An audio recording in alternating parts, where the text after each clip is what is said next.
Hey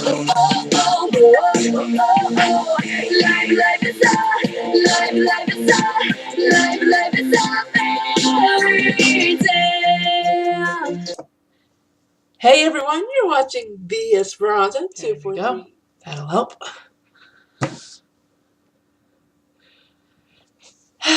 Alright, let's try that again. Hey everyone, you're watching The Esperanza 243. It is another book reading video. Awesome. It's so exciting. I'm glad I'm doing this. I feel like I'm giving something to the YouTube community. And plus, I feel relieved that I'm finally doing something on my YouTube channel. It feels like it's been forever since I've done something. I mean, other than the last 3 parts of A Cinderella Tale. Which, by the way, if any of you have any suggestions as to what title I can use for this book besides A Cinderella Tale, please comment below. Please comment below. Also, exciting news. I have 27 subscribers. I think the last time I checked, I had like, what was it, 17, 15? That's exciting.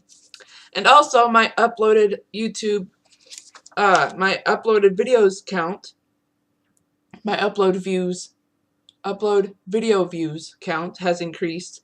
It is over 10,000 now. And last time I checked, it was 8,000. Or was it 9? I think my dog wants to come inside. So that's exciting. I really am grateful for you guys watching my videos and subscribing and all that. I really appreciate it. Other news. I am so excited about this summer. I'm so excited about this summer. I mean, I'm going to wait until I get a roommate or until I find a new place because my current roommate is moving out this year. So, yeah. I think my dog really does want to come inside. Hang on, hang on. Let's see. So, as you can see, there's like a special guest star. Lady D'Agostino. Oh, you did not have to get up because I mentioned your name. Jeez, lady. You're so weird.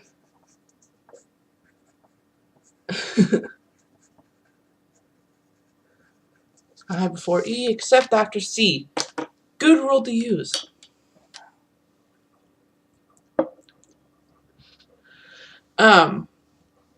Anyways, I'm so excited about this summer. Cause after all the roommate finding an apartment stuff happens, I am gonna go to Georgia and see my boyfriend.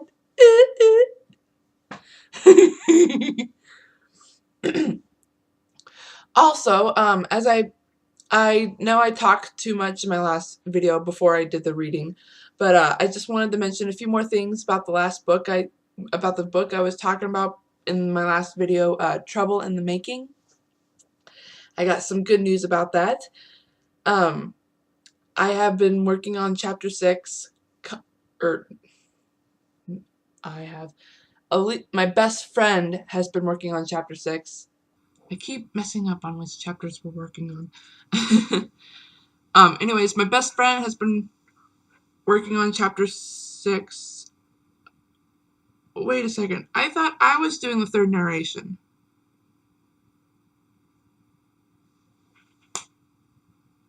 Come on. Seriously?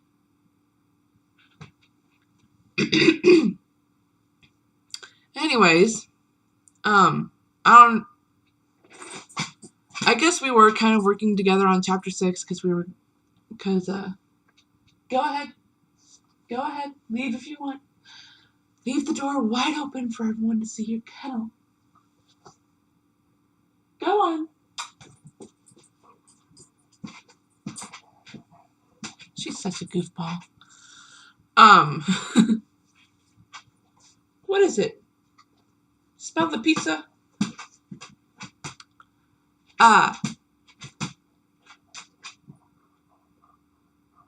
Where was I? Oh, right, chapter 6.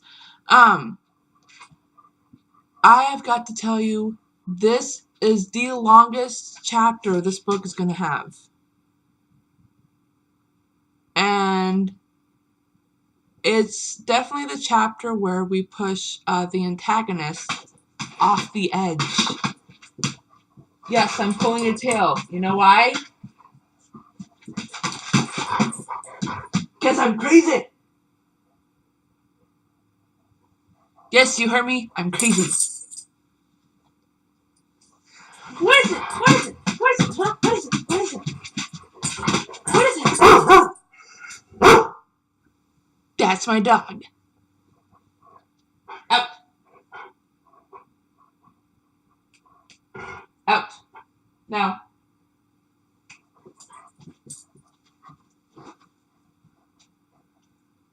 And don't play that. I know you can open that door.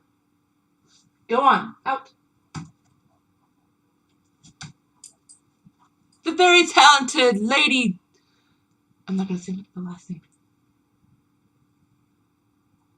Lady Jennifer. I love you.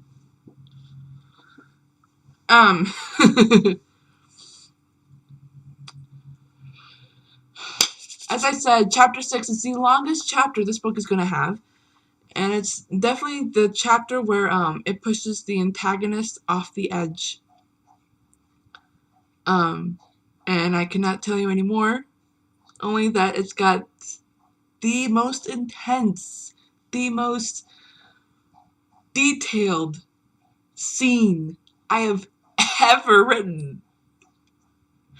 I mean, yeah, my other book, Identical Filming, has an intense scene that's detailed. Put the one in, but the scene that's detailed in Trouble in the Making is a lot more detailed. Oh my gosh. I mean, even my roommate is surprised of how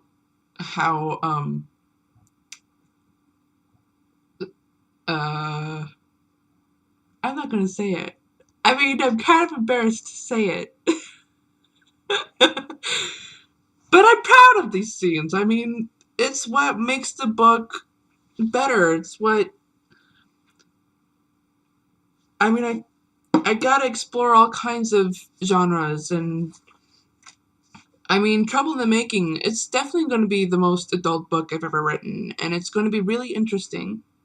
I can't wait to see how it all ends, even though I already have the ending scene written. I gotta... Hang on a second, guys. Oh, jeez, I really am a talker. Okay. This video, I'm just gonna read 2 pages from A Cinderella Tale. After that, I'm gonna stop. So, let me do something real quick. Take it! I don't need it! Dang it, now I gotta write that down. What was it? Oh, yeah.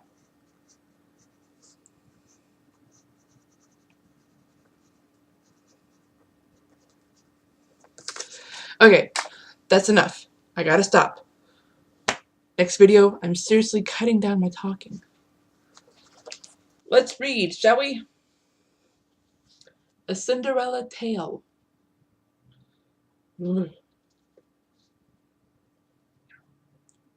Several hours later, Agatha and her sons were ready. Ashley was still doing chores. "Ashley, where are my flowers?" her stepmother cried. She rolled her eyes and hurried to grab a bouquet of flowers and 2 individual flowers. She handed the bouquet to Agatha and then pinned a flower on each stepbrother. "Let's find out if you young men are prepared," Agatha said. "Cornelius, what would you say to a lady to entice her to your arm?" "But soft, what light through yonder window breaks? It is the east, and you are the sun," he quoted from Romeo and Juliet. His mother smiled awkwardly, remembering how the play ended. "What about you, Sterling? What would you say?" "Out of all the women here, I find you more pleasant." Agatha became surprised, as Ashley kept herself quiet, though she was trying hard not to smile. Her mother saw her trying to hide the smile. "Ashley," she began to say. Ashley looked at her with wide eyes. "If you were to meet Sir Edric, what opening remark would you make?" she asked curiously. Suddenly, thinking of the man she met the day before, she smiled shyly. "Please, sir, I'd like to be your bride," she said. Her stepbrothers and stepmother laughed. She became embarrassed.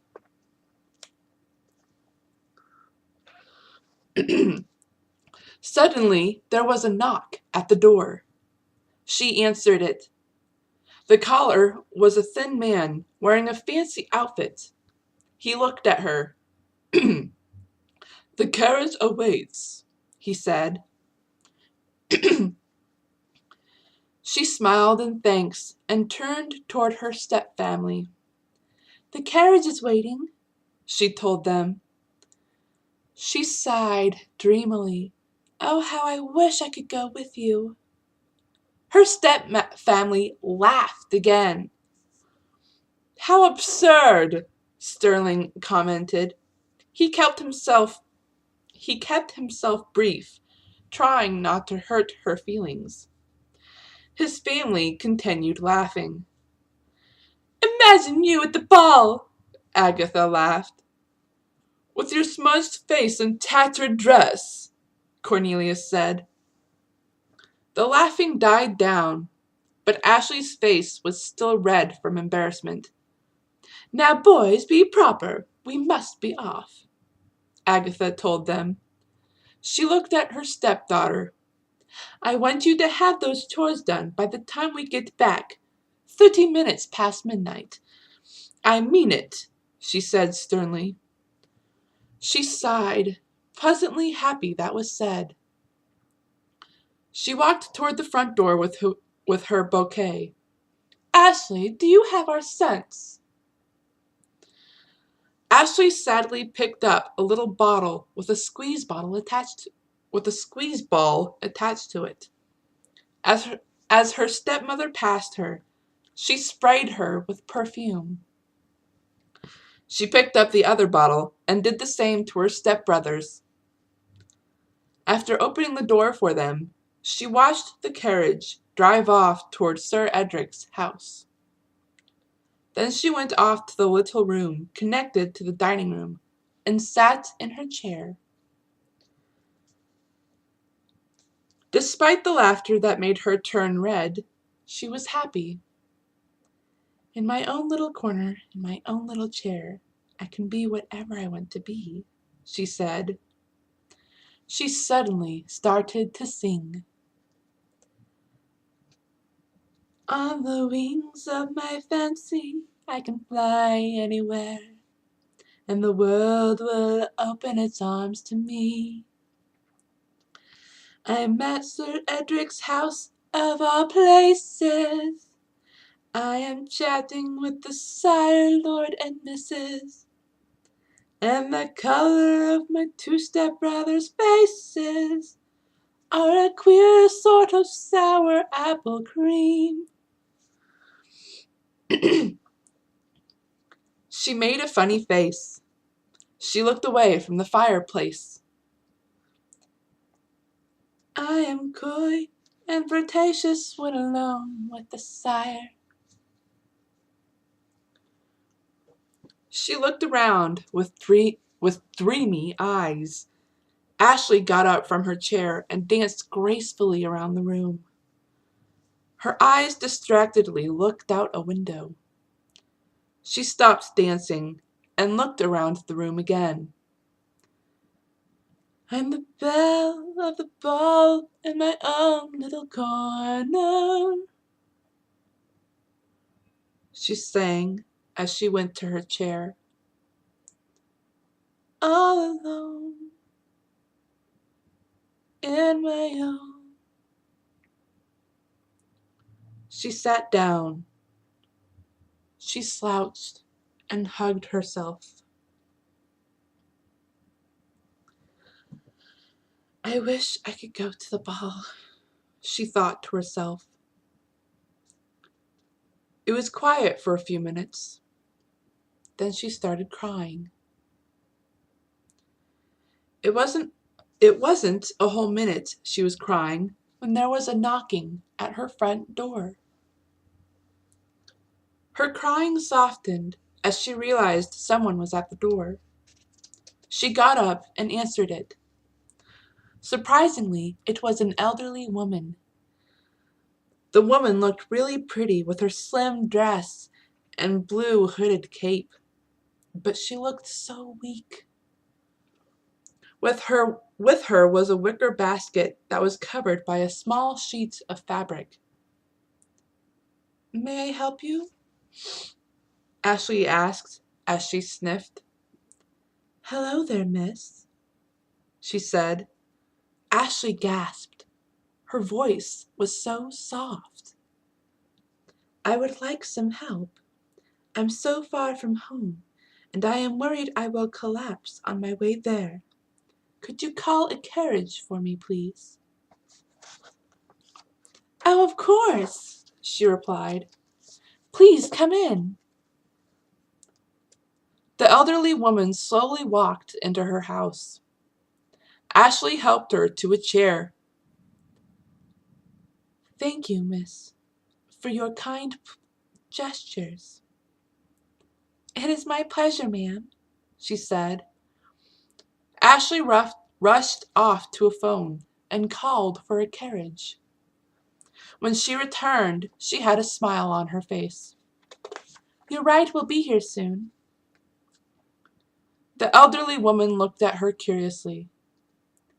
You remind me of my granddaughter, she commented with a smile. You have a granddaughter? You hardly look over 50. She smiled. I shall take that as a compliment.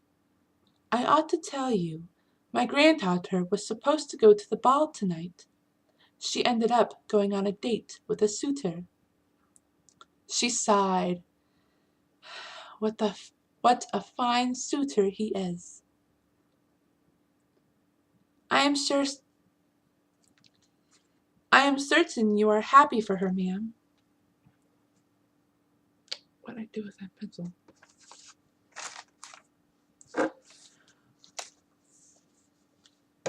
Oh, I am. She sighed again. I am disappointed that the dress I made for her has gone to waste.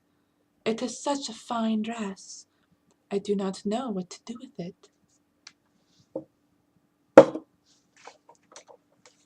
You must have put a lot of work into the dress. I did. I was actually walking from my daughter's house to my home. Oh, then you have the dress with you? She asked excitedly. I do. Would you like to see it? I would indeed.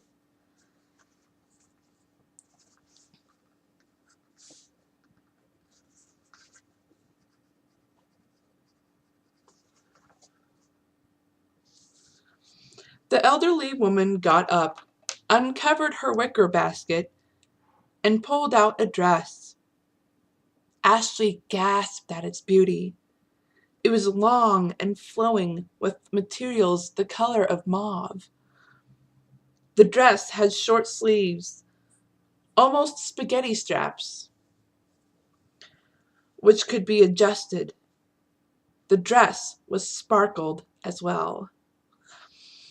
On the neckline was light pink fur with small fake black thorns. She continued admiring the dress as the elderly woman put it down on a small table close by. The woman pulled other items out of her wicker basket. Ashley noticed she was moving and paid attention to her. She had pulled out a pair of low-heeled dress shoes and a beautiful tiara. "Oh, your granddaughter would have been the belle of the ball," she whispered. "I made this dress especially for the ball." She eyed Ashley. "I think it would fit on you. You and my granddaughter should be about the same fit." Ashley widened her eyes at her. "Could I try it on? May I?" She asked excitedly. The woman nodded. Within 15 minutes, with the woman's help, she had the dress on. "I was wrong. You and my granddaughter are the same fit." Ashley turned about for her. "The dress looks beautiful on you," she gasped. "You should go to the ball." And that is where I'm going to stop. All right, time check. Oh wow, it is getting dark. That's what happens when it's about to rain.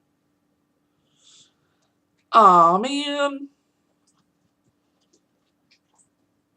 Did I call for you?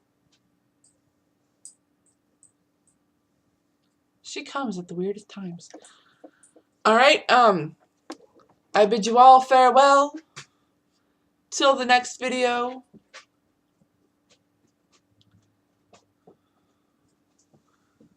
Good day. I hope you all recognize what I'm doing. Anyways, this is the Esperanza 243 signing off.